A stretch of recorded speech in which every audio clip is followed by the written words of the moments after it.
अस्सलाम वालेकुम रहमतुल्लाहि व बरकातुहू। My dear students and viewers, उम्मीद है आप सब लोग खैरियत से होंगे। तो स्टूडेंट्स, जैसा कि आप जानते हैं कि आज एडवांस ऑडिटिंग का 3rd लेक्चर है। अपने फर्स्ट 2 लेक्चर्स में हमने क्या डिस्कस किया जी। फर्स्ट लेक्चर में मैंने आपको एक तो सब्जेक्ट के बारे में बताया, उसकी आउटलाइन के बारे में बताया और बुक्स के बारे में आपको बताया। सेकंड लेक्चर में हमने डिस्कस किया एक केस स्टडी को, वीरा और पीटर की केस स्टडी को, जिसमें हमने ये कंक्लूड किया कि वीरा और पीटर के दरमियान जो कन्फ्यूजन क्रिएट हुई है, जो मिसअंडरस्टैंडिंग क्रिएट हुई है, उसको ख़त्म करने का एक ही तरीका है कि किसी नॉलेजेबल पर्सन से इम्पार्शल व्यू लिया जाए, इंडिपेंडेंट ओपिनियन लिया जाए। एक तो वो ओपिनियन देने वाला इंडिपेंडेंट हो और सेकेंडली वो नॉलेजेबल पर्सन भी हो।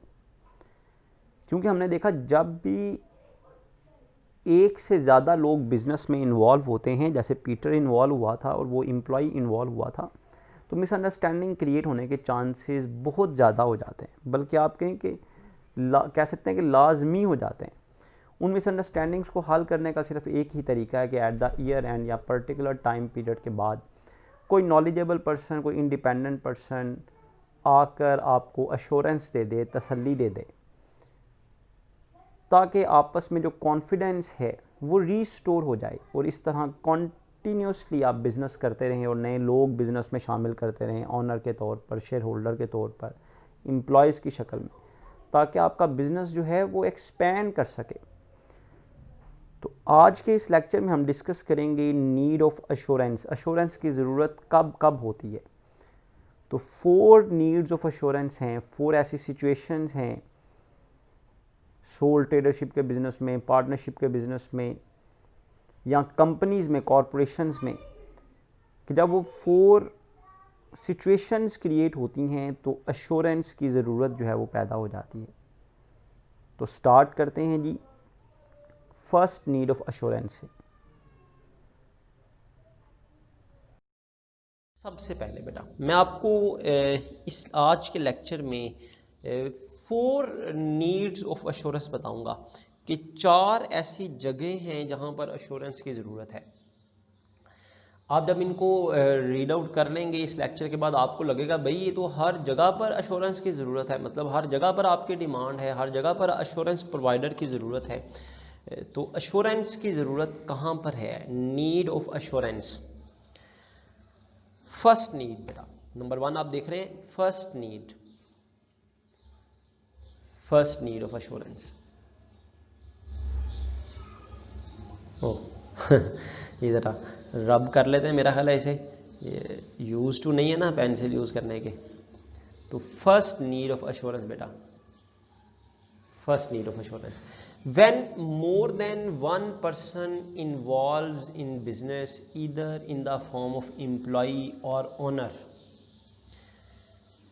जब भी किसी भी बिजनेस में, किसी भी सेटिंग में, किसी भी एनवायरनमेंट में बेटा एक से ज़्यादा लोग शामिल हो गए ना, चाहे वो एम्प्लॉय की शक्ल में, चाहे वो ऑनर की शक्ल में, तो बेटा there is a chances of distrust, there is a chances of doubts, कि वो एक दूसरे पर डिस्ट्रस्ट करेंगे, उनके दरमियान डाउट्स अराइज होंगे, मिसअंडरस्टैंडिंग पैदा होंगी, कॉन्फ्लिक्ट ऑफ इंटरेस्ट अराइज हो जाएगा।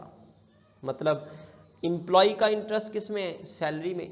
ऑनर चाहता है भाई कि प्रॉफिट ज़्यादा आए, एम्प्लॉय को कंसर्न है सिर्फ सैलरी के साथ। This is conflict of interest.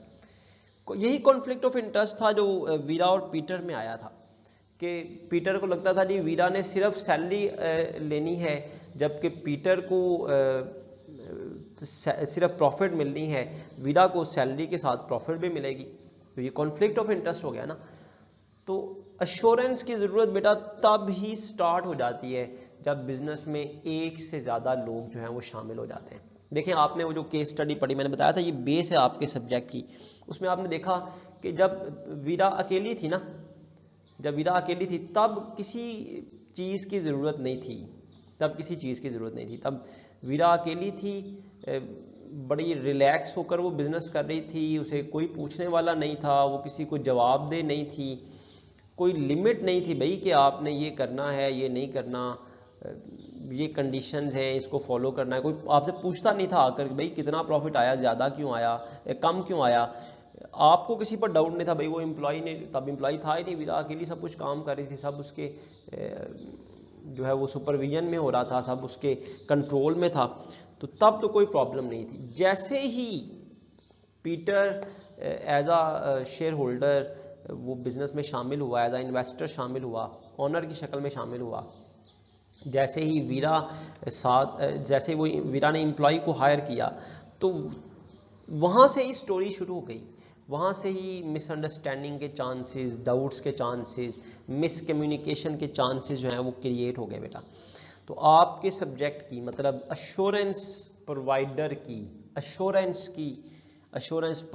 की ज़रूरत है उस बिज़नेस में, उस सेटिंग में, उस एनवायरनमेंट में जहाँ एक से ज़्यादा लोग शामिल हो जाते हैं। तो अब आप खुद अंदाज़ा लगा लें कि आपकी ज़रूरत, इस अश्योरेंस की ज़रूरत कहाँ कहाँ पर है। जो अश्योरेंस जो आप प्रोवाइड करेंगे इंशाल्लाह ताला, जो लोग आपको बुलाएंगे कि भाई आप नॉलेजेबल हैं, आप इंडिपेंडेंट हैं, आप प्रोवाइड करें। तो अगर इंटरनल की बात हुई, इंटरनल अश्योरेंस प्रोवाइड करने की, तो आप नॉलेजेबल हैं उस लिहाज से। तो बेटा ये फर्स्ट नीड ऑफ अश्योरेंस है कि when more than one person gets involve in the business. तो बेटा हम डिस्कस कर रहे थे जी कि need of assurance arises with the increase in number of stake holder. Second need of assurance है ऐसी सेटिंग में जहाँ पर स्टेक होल्डर्स होंगे। अब आप सोचें कि कौन सी ऐसी ऑर्गेनाइजेशन है, कौन सा ऐसा बिजनेस है जिसमें स्टेक होल्डर्स ना हो। हाँ, ये हो सकता है किसी में स्टेक होल्डर्स कम हो, किसी में स्टेक होल्डर्स ज़्यादा हो। बेटा नीड ऑफ अश्योरेंस बढ़ जाती है, arises with the increase in number of stake holders. Number of stake holders के बढ़ने के साथ अश्योरेंस की नीड भी बढ़ जाती है। स्टेक होल्डर्स कौन है?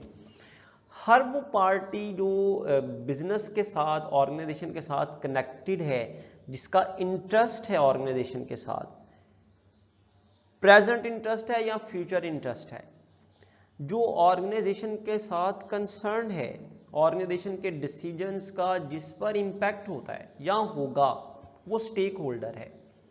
अब स्टेक होल्डर की एग्जांपल्स नीचे देखें लिखी हुई है। एम्प्लॉयज स्टेक होल्डर हैं, शेयर होल्डर्स स्टेक होल्डर्स हैं, डायरेक्टर्स स्टेक होल्डर्स हैं, क्रेडिटर्स, पब्लिक, टैक्सेशन अथॉरिटीज, ये स्टेक होल्डर्स हैं। अब कुछ ऑर्गेनाइजेशन ऐसी होती हैं कि हम कहते हैं उन्होंने फॉर एग्जांपल उनके शेयर होल्डर्स नहीं है जी, ओनर खुद ही बिजनेस चला रहा है, हाँ उसने जो एम्प्लॉय रखा है वो उसका स्टेक होल्डर है। टैक्सेशन अथॉरिटी, अब कुछ बिजनेसेस ऐसे हैं जो टैक्स से वैसे ही एग्जैम्प्ट हैं, या टैक्सेशन अथॉरिटी उन्हें पूछती नहीं है। अगर पाकिस्तान के पॉइंट ऑफ व्यू से आप देखें तो टैक्सेशन अथॉरिटीज़ उनकी स्टेक होल्डर नहीं है, लेकिन कुछ की स्टेक होल्डर हैं टैक्सेशन अथॉरिटी। तो बेटा स्टेक होल्डर्स की तादाद बढ़ भी सकती है, कम भी हो सकती है। इशू ये है कि स्टेक होल्डर्स अगर होंगे तो अश्योरेंस की ज़रूरत है। भाई आप कुछ नहीं कर रहे ना, आप अकेले बिजनेस कर रहे हैं, आपने एक एम्प्लॉय रखा हुआ है ना, तो वो एम्प्लॉय आपका स्टेक होल्डर है। हाँ, अगर आप वो बिल्डिंग किसी के आपने रेंट पर ली हुई ना, तो आपका जो लैंडलॉर्ड है ना, ज़मीन का मालिक है, शॉप का मालिक है, आउटलेट का मालिक है, वो आपका स्टेक होल्डर है। तो भाई स्टेक होल्डर तो हर जगह पर आ गए ना फिर। तो बेटा स्टेक होल्डर अगर होंगे तो अश्योरेंस की ज़रूरत है। क्यों भला? भाई स्टेक होल्डर्स का आपके साथ जो रिलेशनशिप है वो ट्रस्ट का रिलेशनशिप है। शेयर होल्डर्स इन्वेस्टमेंट करते हैं, किस वजह से? ट्रस्ट करते हैं कंपनी पर। वो टैक्सेशन अथॉरिटी आपकी बताई हुई प्रॉफिट, आपकी बनाई हुई फाइनेंशियल स्टेटमेंट पर रिलाई कर ले, तो ये ट्रस्ट का रिलेशनशिप है। पब्लिक आपकी जो कम्युनिकेशंस होती हैं, आप जो पब्लिक को बताते हैं अपनी पोजीशन के बारे में, पब्लिक उस पर ट्रस्ट करती है और इन्वेस्टमेंट करने को तैयार हो जाती है, या जॉब के लिए अप्लाई कर देती है पब्लिक आपकी ऑर्गेनाइजेशन में। क्रेडिटर्स आपके रिकॉर्ड्स को देखते हुए, ट्रस्ट करते हुए आपके साथ रिलेशनशिप क्रिएट करते हैं, आपको क्रेडिट पर स्टॉक दे देते हैं, आपके साथ आपको लोन दे देते हैं। भाई ट्रस्ट कैसे होगा? क्रेडिटर किस बुनियाद पर आप पर यकीन करें? शेयर होल्डर्स किस बुनियाद पर आप पर यकीन करके आप इन्वेस्टमेंट को जो है वो होल्ड करके रखें आपके साथ? टैक्सेशन अथॉरिटी आपकी बनाई हुई स्टेटमेंट्स पर क्यों रिलाई कर लें? बेटा ये सारी पार्ट जो स्टेक होल्डर्स है ना, अगर आपके साथ इनका रिलेशनशिप है और आप समझते हैं कि ये रिलेशनशिप जो है वो कंटिन्यू रहे, इसमें कोई डिस्ट्रस्ट ना क्रिएट हो, डाउट्स अराइज ना हो, तो ज़रूरी होगा, और ऐसा हो रहा है कि कंपनी जो हैं वो बिजनेसेस जो हैं वो चाहे पार्टनरशिप बिजनेसेस हैं, सोल प्रोप्राइटरशिप के बिजनेसेस हैं, किसी भी किस्म की सेटिंग है, उन्हें अश्योरेंस जो है वो हासिल करनी पड़ती है किसी थर्ड पार्टी से।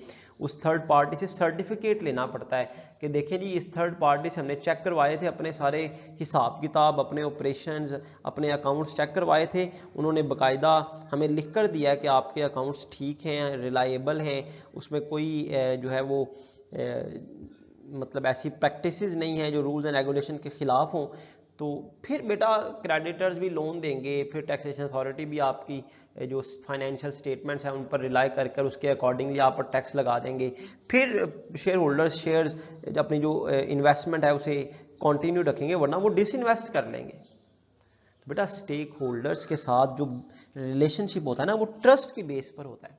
तो वो ट्रस्ट किस बुनियाद पर आता है? तो वीरा और पीटर में ट्रस्ट नहीं रहा था, तो फिर स्टेक होल्डर्स क्या चीज़ है भाई? तो भाई ट्रस्ट जो क्रिएट करने के लिए अश्योरेंस लेनी पड़ती है, और ले रही हैं कंपनीज। अश्योरेंस ना हो तो कोई बैंक लोन ना दे। बैंक कहता है दिखाएं जी आपने किसी से अश्योरेंस ली हुई है, मतलब जिसको आप ऑडिट कह रहे हैं, ऑडिट कहते हैं जी, ऑडिट करवाया हुआ है किसी से, स्टेटमेंट्स ला के दिखाएं हमें। तो वो स्टेटमेंट्स ला के दिखाते हैं, उस पर ऑडिटर के ऑडिट रिपोर्ट ला कर दिखाते हैं, फिर बैंक लोन देते हैं। बेटा स्टेक होल्डर जितने ज़्यादा होंगे उतनी अश्योरेंस की ज़रूरत ज़्यादा होगी, क्योंकि जितने ज़्यादा स्टेक होल्डर्स हैं उतना आपको उनके साथ जो है वो रिलेशनशिप जो है वो मेंटेन करके रखना है, और जितने ज़्यादा रिलेशनशिप मेंटेन करने उतनी अश्योरेंस की बेटा ज़्यादा ज़रूरत है। अश्योरेंस का मतलब वही जो हमने पहले डिस्कस किया कि थर्ड पार्टी जो है, जो इंडिपेंडेंट पर्सन है, नॉलेजेबल पर्सन है, वो आकर तसल्ली दे भाई चेक करने के बाद कि भैया everything is working as according to the rules and regulation as it should. तो बेटा सेकंड नीड ऑफ अश्योरेंस वहाँ पर हो गई। अब देखें पहली need of assurance, firstly need of assurance कब होगी जी? जब more than one person involve होंगे, और सेकेंडली अश्योरेंस की ज़रूरत कब होगी जी?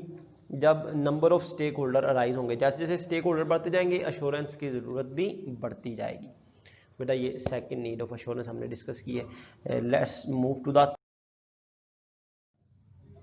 Third need of assurance. Third need of assurance बेटा ये देखें जी, थर्ड नीड ऑफ अश्योरेंस कब अश्योरेंस की ज़रूरत है?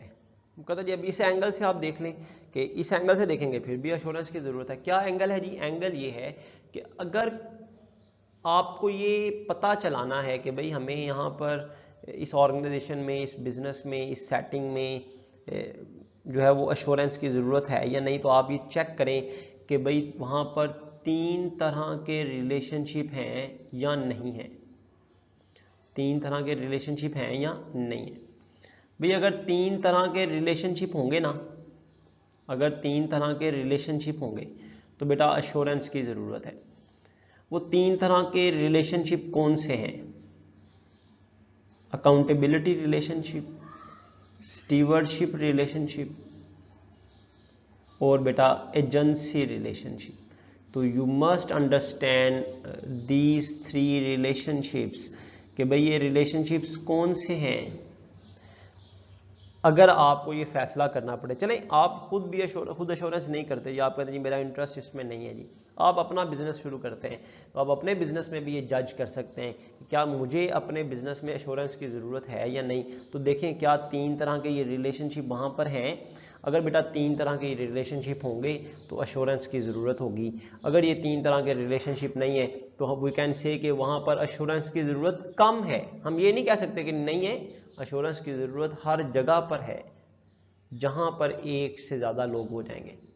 अकेला शख्स है तो हम कह सकते हैं भाई यहाँ पर नहीं है जी नीड अश्योरेंस की। तो बेटा assurance needed when there are 3 types of relationships exist. ये हम थर्ड नीड ऑफ अश्योरेंस बेटा पढ़ रहे हैं। अकाउंटेबिलिटी रिलेशनशिप, स्टीवर्डशिप रिलेशनशिप और एजेंसी रिलेशनशिप। बेटा वन बाय वन डिस्कस करते हैं कि ये कौन से रिलेशनशिप हैं जिनकी वजह से हम कह रहे हैं जी यहाँ पर अश्योरेंस की हमें ज़रूरत है। तो नंबर अकाउंटेबिलिटी क्या है? अकाउंटेबिलिटी का मतलब है जी कि आप जवाबदेह हैं अपने एक्शंस के बारे में। दुनिया में भी हर इंसान अपने एक्शंस के बारे में जवाबदेह है अल्लाह ताला को। तो कौन सी ऐसी सेटिंग है, कौन सी ऐसी ऑर्गेनाइजेशन है जहां पर वन पार्टी किसी अदर पार्टी को आंसरेबल हो? When one person is answerable to other, एक शख्स दूसरे को अगर जवाब दे ना बेटा अपने फैसलों के लिए, अपने एक्शंस, अपनी हरकत के बारे में, जो जो उसने किया है, जो उसने फैसले किए हैं, कहीं पर सिग्नेचर किए हैं, किसी को जॉब पर रखा है, किसी को जॉब से निकाला है, किसी भी जगह पर बेटा अगर किसी एक शख्स किसी दूसरे को जवाब दे होगा तो हम कहते हैं जी यहाँ पर रिलेशनशिप आ गया अकाउंटेबिलिटी का, कि one person is answerable to other. तो उनके दरमियान जो रिलेशनशिप है ना वो अकाउंटेबिलिटी का है कि एक दूसरे से जवाब मांगता है, पूछता है भाई बताओ ये किया, क्यों किया, कैसे किया, क्या इसका फ़ायदा है, या इसका ये नुकसान हो गया तुम्हारे इसको करने से, इसको कंपनसेट करो आप। तो बेटा जहाँ पर अकाउंटेबिलिटी का रिलेशनशिप होगा वहाँ पर अश्योरेंस की ज़रूरत है। ये हम basically third need of assurance पढ़ रहे हैं। Third need of assurance, third need of assurance आप समझते हैं। थर्ड नीड ऑफ अश्योरेंस का मतलब है जी कि जहाँ पर तीन तरह के रिलेशनशिप होंगे। Number one accountability relationship, number two बेटा स्टीवर्डशिप रिलेशनशिप, और नंबर फोर जो है नंबर टू जो है वो स्टीवर्डशिप रिलेशनशिप, और नंबर थ्री जो है वो एजेंसी रिलेशनशिप। तो बेटा देखें एग्जाम्पल में लिखा हुआ है वीरा इज आंसरेबल टू पीटर। जाहिर सी बात है वीरा जो है वो पीटर को आंसरेबल है, तो इसका मतलब है वीरा और पीटर वाली स्टोरी में भी अकाउंटेबिलिटी का रिलेशनशिप है। Employ is answerable to Peter, वो जो एम्प्लॉय है वो पीटर को भी आंसरेबल है, वीरा को भी आंसरेबल है, तो वहां पर भी अकाउंटेबिलिटी का रिलेशनशिप आ गया। अब अकेले भी बेटा बिजनेस कर रहे हैं ना, अब अकेले भी बिजनेस अगर कर रहे हैं तो आप देखें उस अकेले बिजनेस में आपने एक एम्प्लॉय रखा हुआ है, तो वो एम्प्लॉय आपको आंसरेबल है। तो अगर बेटा वो एम्प्लॉय आपको आंसरेबल है ना, तो इसका मतलब है कि वहां पर अकाउंटेबिलिटी का रिलेशनशिप। अच्छा तो बेटा फर्स्ट तो हो गया जी अकाउंटेबिलिटी रिलेशनशिप के, जहाँ पर अकाउंटेबिलिटी रिलेशनशिप होगा वहाँ पर अश्योरेंस की ज़रूरत होगी। ये हम थर्ड नीड ऑफ अश्योरेंस में पढ़ रहे हैं। सेकंड बेटा स्टीवर्डशिप रिलेशनशिप, जिस भी ऑर्गेनाइजेशन में, जिस भी सेटिंग में, जिस भी एनवायरनमेंट में स्टीवर्डशिप का रिलेशनशिप होगा ना वहाँ पर भी अश्योरेंस की ज़रूरत होगी।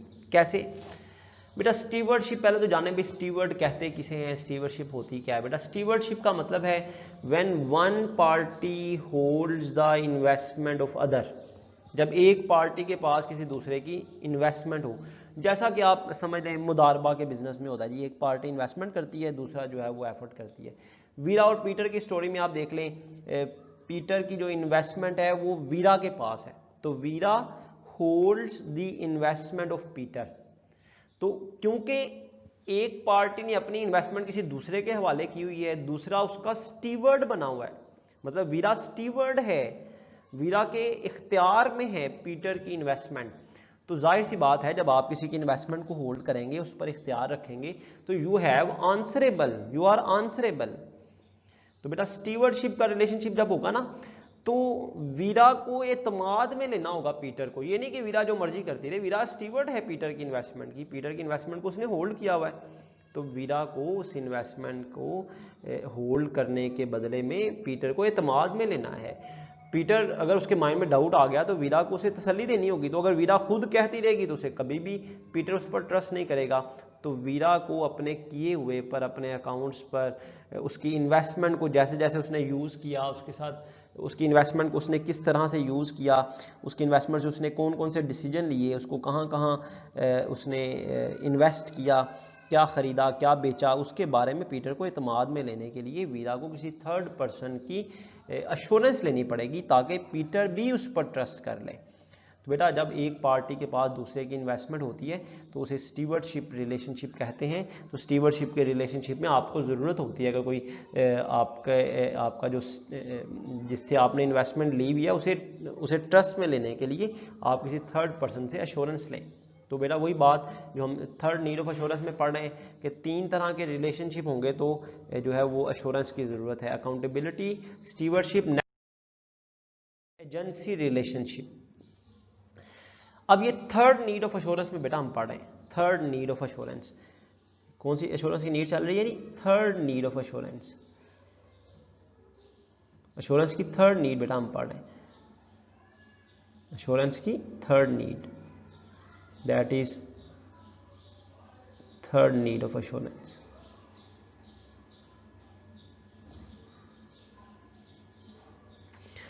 थर्ड नीड ऑफ एश्योरेंस बेटा उसमें एजेंसी रिलेशनशिप। अब थर्ड नीड ऑफ एश्योरेंस कब है जी? जब अकाउंटेबिलिटी रिलेशनशिप होगा, जब स्टीवर्डशिप रिलेशनशिप होगा, जब एजेंसी रिलेशनशिप होगा। बेटा एजेंसी रिलेशनशिप को बड़े ध्यान से आपने समझना है। एजेंसी का मतलब होता है जी when one person acts on the behalf of other. जब एक पर्सन किसी दूसरे के बिहाफ पर एक्ट करें ना, हम कहते हैं ये एजेंसी रिलेशनशिप है। मिसाल के तौर पर आपने किसी डीलर को, प्रॉपर्टी डीलर को कहा भाई मुझे प्लॉट ले दो भाई, उसने कहा ठीक है मैं आपको प्लॉट ले देता हूँ। तो आपका उसका वो आपके बिहाफ पर सर्च करता है भाई कौन प्लॉट सेल करने वाला है, तो आपने उसे इख्तियार दे दिया कि भाई मुझे इतने का प्लॉट तुम लेकर दे दो। वो उसे निगोशिएट करता है किसी दूसरी पार्टी से, उसे प्लॉट खरीद कर आपको दे देता है। वो आपका आम टर्मिनोलॉजी में हम कहते हैं ये एजेंसी रिलेशनशिप है। आप प्रिंसिपल हैं, वो आपका एजेंट है।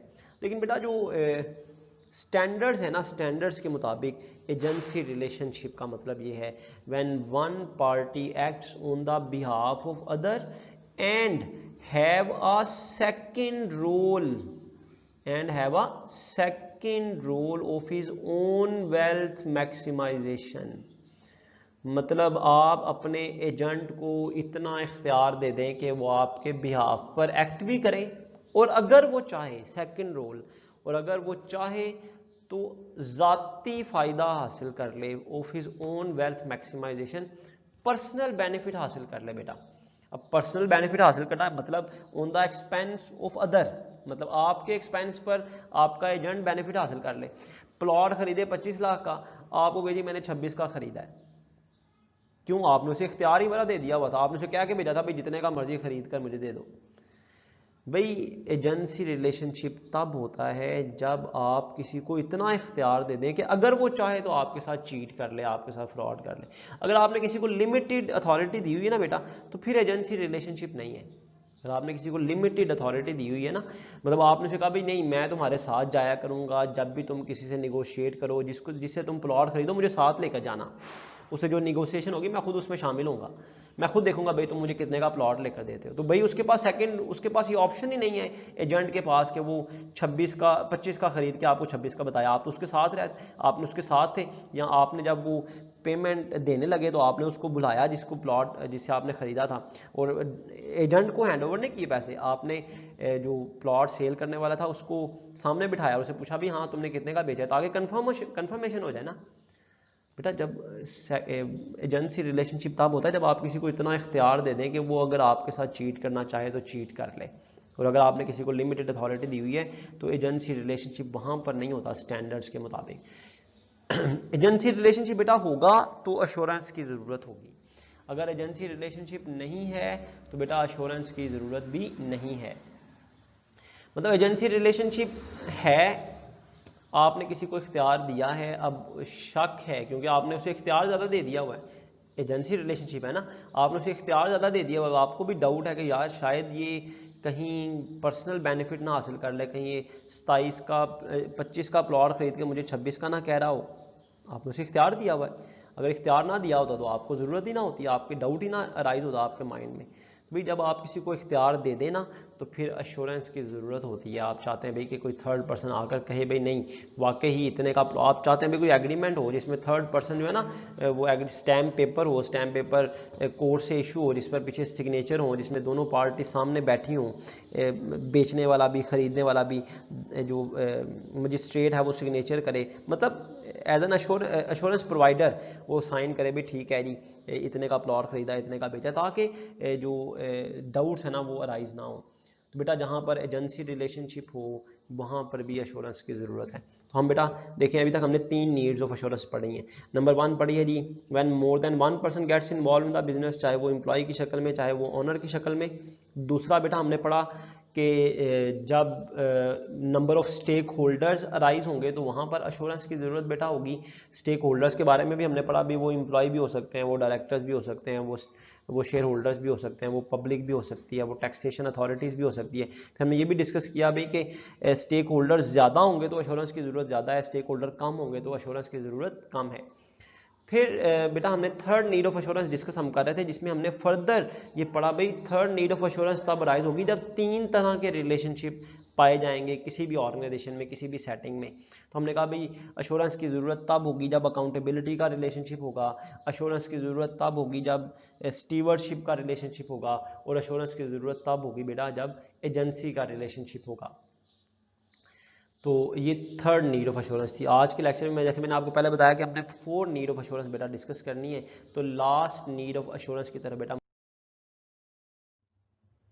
अच्छा, तो बेटा अब लास्ट नीड ऑफ अश्योरेंस है fourth need of assurance.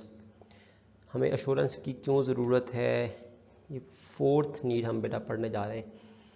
Fourth need basically जो है वो कंपनी के पॉइंट ऑफ व्यू से है। देखिए वैसे तो नीड ऑफ अश्योरेंस के जो पहले तीनों आपने पॉइंट्स पढ़े हैं, तीनों में ये बताया गया जी अश्योरेंस की ज़रूरत है जब मोर देन 1 पर्सन इन्वॉल्व होंगे। सेकंड नीड ऑफ अश्योरेंस में आपने पढ़ा जी कि जब number of stake holder arise होंगे तो अश्योरेंस की ज़रूरत होगी। फिर थर्ड नीड ऑफ अश्योरेंस में आपने बेटा पढ़ा जब 3 तरह का रिलेशनशिप होगा, अकाउंटेबिलिटी, स्टीवर्डशिप और एजेंसी रिलेशनशिप, तब आपको अश्योरेंस की ज़रूरत होगी। बेटा ये जो फोर्थ नीड ऑफ अश्योरेंस है ये उन्हीं तीनों पॉइंट्स को ही एंडोर्स कर रही है, लेकिन ये पर्टिकुलरली कंपनी के पॉइंट ऑफ व्यू से है, कॉरपोरेशन के पॉइंट ऑफ व्यू से है, जिसमें शेयर होल्डर्स होते हैं। शेयर होल्डर्स वो सारे शेयर होल्डर्स जो हैं वो मैनेजमेंट का हिस्सा नहीं होते, मतलब वो कंपनी के डिसीजंस नहीं कर रहे होते। शेयर होल्डर्स में से कुछ को इलेक्ट किया जाता है, डायरेक्टर्स बनाया जाता है, और directors are responsible to manage the company, to make decisions for the prosperity of the company. तो डायरेक्टर्स की के हवाले से जब देखा जाए तो डायरेक्टर्स की कुछ रिस्पॉन्सिबिलिटीज़ हैं कि वो सेटिस्फाई करें अपने शेयर होल्डर्स को और स्टेक होल्डर्स को। तो डायरेक्टर्स को अपनी रिस्पॉन्सिबिलिटीज़ फुलफिल करना है। बाकी जो सारे स्टेक होल्डर्स हैं और सबसे इम्पॉर्टेंट जो शेयर होल्डर्स हैं वो कंसर्न हैं कंपनी के परफॉर्मेंस के पॉइंट ऑफ व्यू से, कंपनी की एक्टिविटीज़ के पॉइंट ऑफ व्यू से उनको इंटरेस्ट है कि वो जाने कंपनी कैसे वर्क कर रही है। तो डायरेक्टर्स को जो है वो कंपनीज एक्ट भी कहता है भाई डायरेक्टर्स की रिस्पॉन्सिबिलिटी है, कॉर्पोरेट गवर्नेंस भी कहती है कि भाई डायरेक्टर्स की रिस्पॉन्सिबिलिटीज़ है। 2 तरह की बेटा देखें डायरेक्टर्स की रिस्पॉन्सिबिलिटीज़ है, आप ये स्लाइड में देख सकते हैं। एक रिस्पॉन्सिबिलिटी है जी डायरेक्टर्स की कि डायरेक्टर्स जो हैं वो कुछ कम्युनिकेशंस करें, और सेकंड रिस्पॉन्सिबिलिटी है जी डायरेक्टर्स क्या करें जी, इन्वेस्टमेंट की प्रोटेक्शन करें। ए और बी आप देख लें, 2 तरह की रिस्पॉन्सिबिलिटीज़ हैं डायरेक्टर्स की। कम्युनिकेशन मतलब कुछ चीज़ें वो कम्युनिकेट करें अपने स्टेक होल्डर्स के लिए और मोस्ट इम्पॉर्टेंटली अपने शेयर होल्डर्स के लिए। और सेकंड रिस्पॉन्सिबिलिटी है बेटा कि वो डायरेक्टर्स जो हैं वो इन्वेस्टमेंट की प्रोटेक्शन करें। इन्वेस्टमेंट किन की, शेयर होल्डर्स की इन्वेस्टमेंट। तो डायरेक्टर्स को अपनी रिस्पॉन्सिबिलिटीज़ फुलफिल करनी है। अब डायरेक्टर्स को अगर शेयर होल्डर्स का और स्टेक होल्डर्स का एतमाद जीतना है तो डायरेक्टर्स को क्या करना है जी, डायरेक्टर्स को अश्योरेंस लेनी है। क्यों अश्योरेंस लेनी है भाई, डायरेक्टर्स जो कम्युनिकेट कर रहे हैं वो ठीक है या नहीं, वो ट्रू है या नहीं, और क्या डायरेक्टर्स शेयर होल्डर्स की इन्वेस्टमेंट को प्रोटेक्ट कर रहे हैं या नहीं कर रहे। अब इसके बारे में भी उन्हें अश्योरेंस चाहिए ताकि वो सेटिस्फाई कर सकें अपने शेयर होल्डर्स को। अगर डायरेक्टर्स कहेंगे ना कि भाई हम जो कम्युनिकेट कर रहे हैं, हम आपको जो बता रहे हैं, जो इन्फॉर्मेशन दे रहे हैं वो ट्रू है, वो रियलिटी बेस्ड है, तो कोई भी ट्रस्ट नहीं करेगा। इसी तरह अगर इन्वेस्टमेंट प्रोटेक्शन के हवाले से देखा जाए, डायरेक्टर्स चाहे यकीनी तौर पर इन्वेस्टमेंट प्रोटेक्ट कर रहे हों, लेकिन शेयर होल्डर्स जो है वो ट्रस्ट नहीं करते। वो समझते हैं शायद डायरेक्टर्स का अपना बेनिफिट है, उन्हें हर मीटिंग का भी मुआवजा मिलता है, उन्हें जो है वो मंथली भी सैलरी मिलती है। तो डायरेक्टर्स जो हैं वो अपने पर्सनल बेनिफिट के लिए शायद मैनिपुलेट कर दें इंफॉर्मेशन को, शायद इतने कंसर्न ना हो, इतनी मेहनत से काम ना कर रहे हों। तो डायरेक्टर्स को अपनी रिस्पॉन्सिबिलिटीज़ के बारे में कॉन्फिडेंस में लेना होता है शेयर होल्डर्स और स्टेक होल्डर्स को, कि भाई हम अपनी रिस्पॉन्सिबिलिटीज़ फुलफिल कर रहे हैं। इसके लिए उन्हें अश्योरेंस की ज़रूरत होती है कि कोई थर्ड पर्सन अश्योरेंस दे कि भाई वाकई जो डायरेक्टर्स ने कम्युनिकेट किया है ना वो ट्रू कम्युनिकेशन है, वो रियलिटी बेस्ड है, फैक्चुअल है। और दूसरा कि डायरेक्टर्स को एश्योरेंस लेनी है कि वो लोगों को इत्मीनान में ले सकें कि भाई हम आपकी इन्वेस्टमेंट को प्रोटेक्ट कर रहे हैं। अब कम्युनिकेशन किस किस्म की डायरेक्टर्स को करना होती है? 3 तरह की कम्युनिकेशन है कॉर्पोरेट गवर्नेंस के पॉइंट ऑफ व्यू से जो डायरेक्टर्स को करनी होती है। एक तो उन्हें फाइनेंशियल स्टेटमेंट्स कम्युनिकेट करनी है। फाइनेंशियल स्टेटमेंट्स में जो भी इनकम स्टेटमेंट है, statement of affair balance sheet है, नोट्स टू दी अकाउंट्स हैं, कैश फ्लो स्टेटमेंट है, स्टेटमेंट ऑफ इक्विटी है, इसके बारे में जो रिजल्ट्स हैं कि भाई प्रॉफिट मतलब इनकम स्टेटमेंट के बारे में उन्हें इत्मीनान में लेना है कि भाई हम जो कम्युनिकेट कर रहे हैं इनकम स्टेटमेंट जो प्रॉफिट बता रही है वो ठीक है या नहीं, बैलेंस शीट जो बता रही है वो ठीक है या नहीं। तो ये सारी कम्युनिकेशन डायरेक्टर्स की रिस्पॉन्सिबिलिटीज़ हैं। इन फाइनेंशियल स्टेटमेंट्स के नीचे डायरेक्टर्स के सिग्नेचर होते हैं, मतलब उसको वेरीफाई करते हैं, एंडोर्स करते हैं। इसी तरह डायरेक्टर्स को कम्युनिकेट करना होता है प्रॉफिट वार्निंग्स के बारे में। प्रॉफिट वार्निंग मतलब कि if there is any sudden rise और fall in profit which may be happen और हैपनिंग, तो डायरेक्टर्स को कम्युनिकेट करना है, बताना है आउटसाइडर्स को, अपने स्टेक होल्डर्स को भी, शेयर होल्डर्स को भी कि भी प्रॉफिट वार्निंग्स हैं या नहीं है, या कंपनी इसी तरह स्मूथली वर्क करती रहेगी।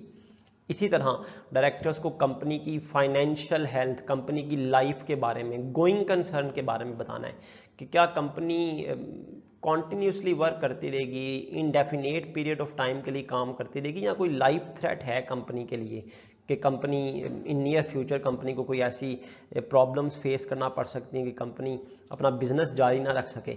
तो गोइंग कंसर्न के बारे में डायरेक्टर्स को कम्युनिकेट करना होता है। तो ये सारी जो कम्युनिकेशंस हैं क्या वो ट्रू है या नहीं?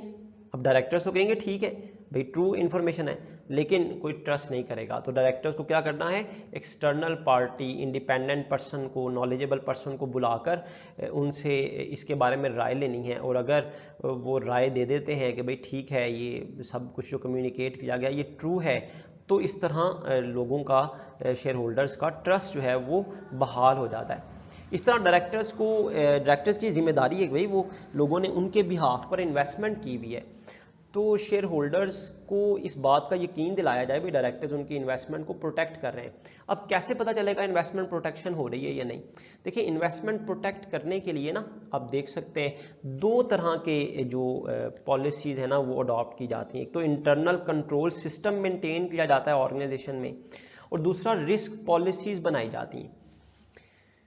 अब क्या इंटरनल कंट्रोल सिस्टम मेंटेन किया हुआ है, strong internal control system directors maintain कर रहे हैं या नहीं कर रहे, और रिस्क पॉलिसीज बना रहे हैं या नहीं बना रहे, इसकी क्या श्योरिटी है? तो डायरेक्टर्स तो कहेंगे जी हम आपकी इन्वेस्टमेंट को प्रोटेक्ट कर रहे हैं, हमने इंटरनल कंट्रोल सिस्टम भी मेंटेन किया हुआ है, रिस्क पॉलिसीज भी बनाई हुई है ताकि आपकी इन्वेस्टमेंट प्रोटेक्ट हो, आपकी इन्वेस्टमेंट ज़ाया ना हो, कोई किसी किस्म के नुकसान ना हो सके किसी किस्म का। लेकिन लोग ट्रस्ट नहीं करते। वही बात दोबारा कि डायरेक्टर्स को इन्वेस्टमेंट प्रोटेक्शन के बारे में भी लोगों को एतमाद में लेने के लिए अश्योरेंस करवानी पड़ती है।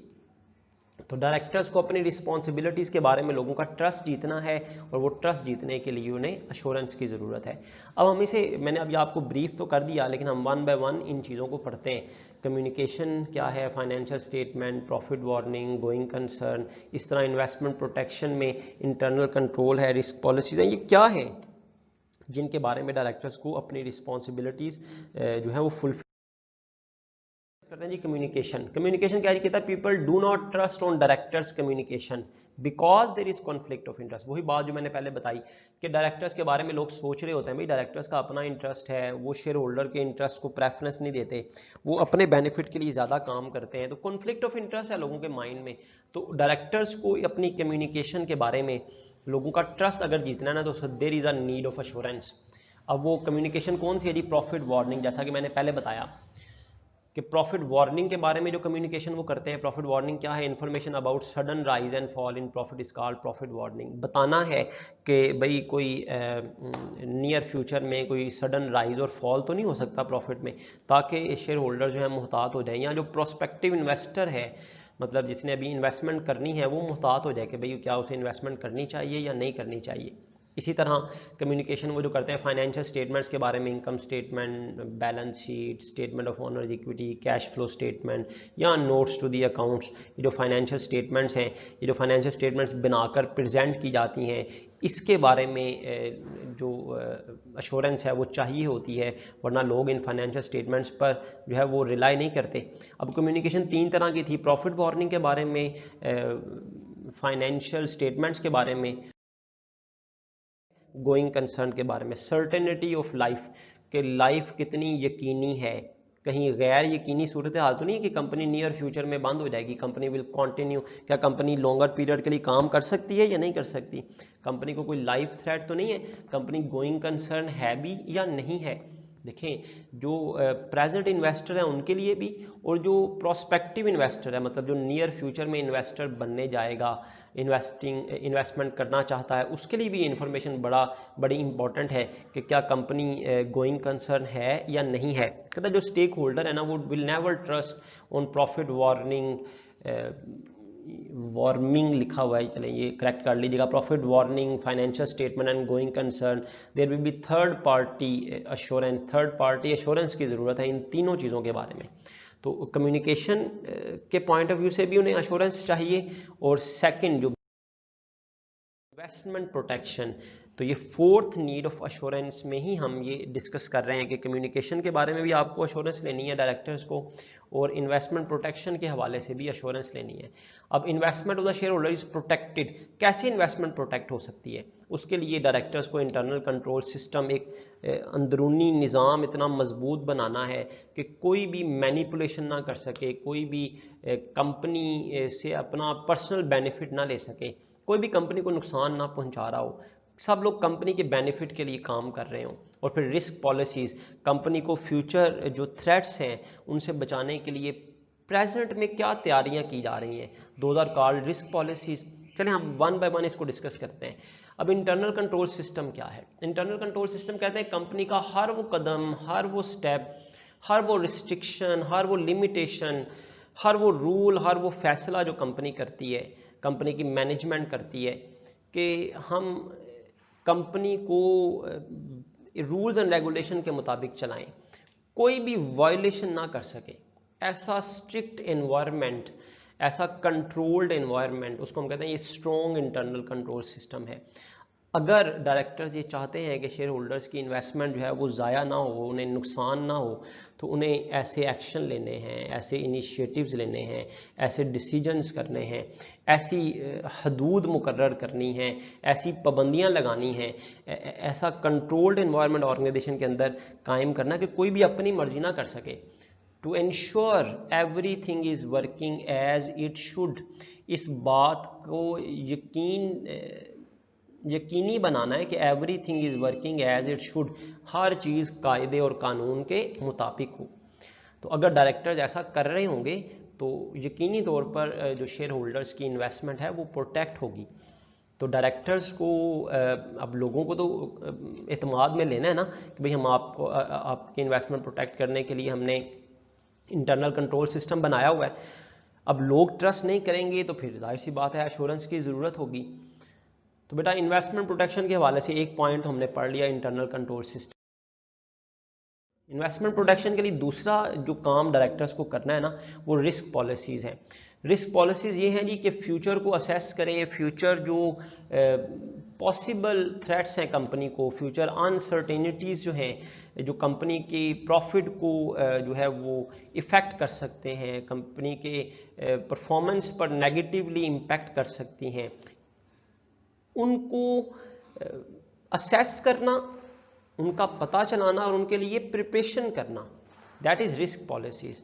कि फ्यूचर जो रिस्क हैं उनसे बचने के लिए कंपनी क्या एक्शंस ले रही है। अगर ले रही होगी, अगर डायरेक्टर्स ने ऐसे इकदाम उठाए होंगे तो यकीनी तौर पर डायरेक्टर्स जो शेयर होल्डर्स की इन्वेस्टमेंट है बेटा वो प्रोटेक्ट होगी।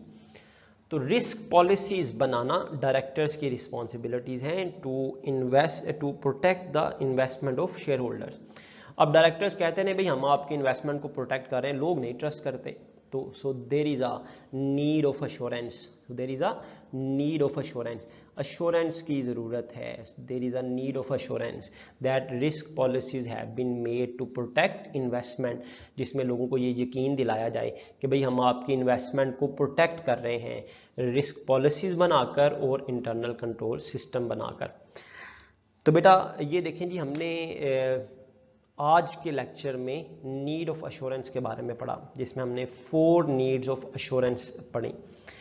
फर्स्ट नीड ऑफ अश्योरेंस, जैसा कि आप जानते हैं कि फर्स्ट नीड ऑफ अश्योरेंस मैंने पहले भी काफ़ी दफ़ा बता दिया है कि when more than 1 person gets involve in business, तब आपको अश्योरेंस की ज़रूरत पड़ेगी। फिर सेकंड पॉइंट में हमने पढ़ा जी कि जब number of stake holders arise करेंगे, नंबर ऑफ स्टेक होल्डर की तादाद जितनी ज़्यादा होती जाएगी उतनी ही अश्योरेंस की ज़रूरत भी ज़्यादा होती जाएगी। अश्योरेंस, फिर वही बात कि अश्योरेंस का मतलब क्या है जी, कि कोई थर्ड पर्सन आकर, नॉलेजेबल पर्सन आकर चेक करे और चेक करने के बाद बताए भाई कि everything is working according to the rules and regulation और नॉट, ताकि लोगों के डाउट्स जो हैं वो ख़त्म हो जाएं। अगर चीज़ें गलत हो रही हैं तो उन्हें उसके बारे में पता चल जाए, अगर सही हो रही हैं तो उसके बारे में भी लोगों को अश्योरेंस मिल जाए। फिर हमने कहा जी थर्ड नीड ऑफ अश्योरेंस है जी जब 3 तरह का रिलेशनशिप होगा, accountability, stewardship and agency relationship. Then हमने लास्ट नीड ऑफ अश्योरेंस पढ़ी कि भाई देखें कंपनी में भी अश्योरेंस की ज़रूरत है। कंपनी बेशक जितने मर्जी जो है वो पढ़ी लिखी मैनेजमेंट को हायर कर ले, जितने मर्जी इफेक्टिव काबिल लोगों को हायर कर ले, लोगों का ट्रस्ट नहीं होता भाई। लोग क्योंकि कंपनी में डायरेक्टली इन्वॉल्व नहीं होते, वो समझते हैं जी हम क्योंकि डायरेक्टली पार्टिसिपेट नहीं कर रहे मैनेजमेंट में, तो पता नहीं मैनेजमेंट में क्या क्या हो रहा है, लोग अपने फ़ायदे के लिए ना लगे रहें, तो लोगों को ट्रस्ट नहीं होता। तो डायरेक्टर्स को अपनी रिस्पॉन्सिबिलिटीज़ फुलफ़िल करनी है लोगों का एतमाद जीतने के लिए। लोग अपनी डायरेक्टर्स अपनी रिस्पॉन्सिबिलिटीज़ फुलफ़िल कर रहे हैं या नहीं कर रहे, डायरेक्टर्स तो कहेंगे कि हम फुलफ़िल कर रहे हैं, लेकिन वही थर्ड पार्टी अश्योरेंस की ज़रूरत पड़ेगी डायरेक्टर्स को लोगों का एतमाद जीतने के लिए। तो बेटा ये नीड ऑफ अश्योरेंस मतलब आपके इस सब्जेक्ट की नीड हमने वो डिस्कस की है। तो बेटा आप इस लेक्चर को अच्छी तरह सुने, समझें, अंडरस्टैंड करें, इसको ऑडियो भी इसकी सुने, इसका जो व्यू आपको नज़र आ रहा है वीडियो में, जो स्लाइड नज़र आ रही हैं उसके साथ इसको रिजेंबल करें, अंडरस्टैंड करें, इसका एनालिसिस करें। रिदम रहना चाहिए, सबसे इंपॉर्टेंट ये है कि आप अंडरस्टैंड करें भाई आप क्या टॉपिक पढ़ रहे हैं। तो आज हमने टॉपिक पढ़ा है बेटा नीड ऑफ अश्योरेंस। तो इसी में हमने देखें जी अश्योरेंस, नेक्स्ट हमारा लेक्चर जो होगा वो होगा जी अश्योरेंस, जिसको हम बार बार कह रहे हैं इसकी ज़रूरत है, अश्योरेंस की ज़रूरत है। ये अश्योरेंस है क्या, स्टैंडर्ड्स क्या कहते हैं भाई, कि किस एक्टिविटी को, किस अमल को अश्योरेंस कहा जाता है। अश्योरेंस की कुछ रिक्वायरमेंट्स है ना, ये तो नहीं कि कोई भी आकर कह दे भाई ठीक है सब कुछ ठीक हो रहा है।